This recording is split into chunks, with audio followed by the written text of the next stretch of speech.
When injustice becomes law, resistance becomes duty.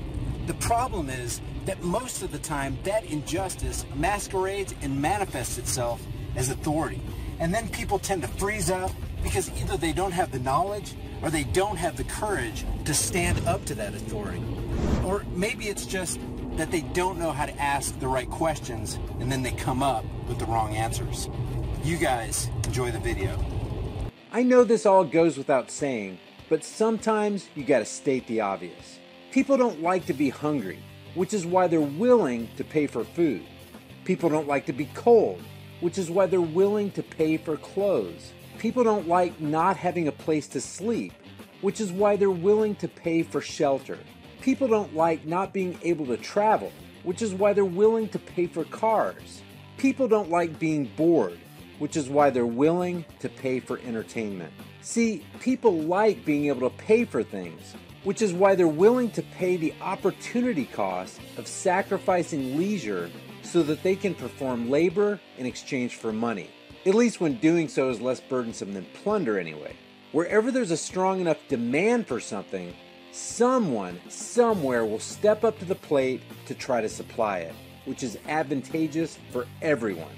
This is why it makes absolutely no sense to ask who will build the roads, fight the fires, defend the weak, or teach the children absent a group of men and women who get away with forcing people to pay them, especially given that most individuals don't experience it as advantageous when they become the victims of theft.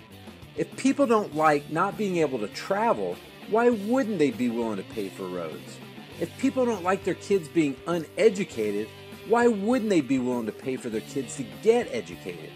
If people don't like being unsafe, why wouldn't they be willing to pay for security and emergency response services? How does willingness to pay for a service constitute a moral justification for forcing people to pay a group of men and women who maintain a monopoly on the provision of said service by using force to bar their would-be competitors from the market? How does the existence of a theft-funded monopoly on the provision of a certain service demonstrate that said service wouldn't or couldn't be provided absent monopolies or theft? It doesn't. So instead of asking who will build the roads without government, try asking where the people calling themselves government got the moral authority to get away with theft and murder, given that no individual acting on their own has that authority. And instead of asking who will protect the weak without theft, try asking why theft is even necessary given that people naturally choose to work together whenever there's a coincidence of wants. Again, providing that doing so isn't more burdensome than plunder. Because if people don't like being robbed, how would it make sense to rob people to pay for protection against thieves? It wouldn't. It would just give thieves job opportunities. Guys, I don't know how much longer my channel will be around here on YouTube. Please take a minute and sign up to my email list. It's free, painless, and you'll get some cool stuff. Also, take another minute to subscribe to my decentralized, censorship-free BitChute and Steemit channels.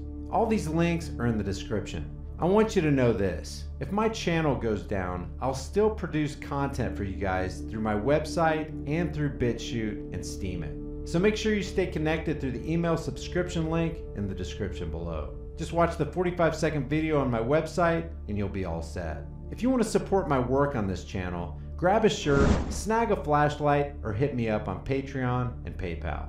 I'll see you guys in the next video. Before you go, check out one of the most in-your-face, hard-hitting, conversation-starting shirt stores on the planet. Just by wearing one of these t-shirts, hoodies, tank tops, or cutoffs, and without saying a word, you can let people know that black rifles matter. You can inform the sleeping masses that fluoride is dumbing them down, that Google is a gulag-style censorship machine, that the Department of Homeland Security is merely security theater, that the NSA makes your private life their business, that the Grim Reaper supports everyone's troops, that we need to legalize freedom, that in life there are no excuses, that CNN is a communist news network, voting is the suggestion box of slaves, that 9/11 was a lie, and that all official stories should be questioned. Also, let people know we're in the middle of a full-blown sheepvolution, taxation is theft, the IRS is an immoral robbery service, cops enjoy protecting and serving the crap out of you, that the space you occupy is not a gun-free zone, and that gun-free zones are the most dangerous places on earth. Your purchase helps support more hard-hitting content on my censored channel. As of the recording of this video, I have over 90 designs. I take your requests for new designs, and I'm adding new ones every week, so check back often. The link to the store is in the description. Thank you for watching, and I'll see you guys in the next video.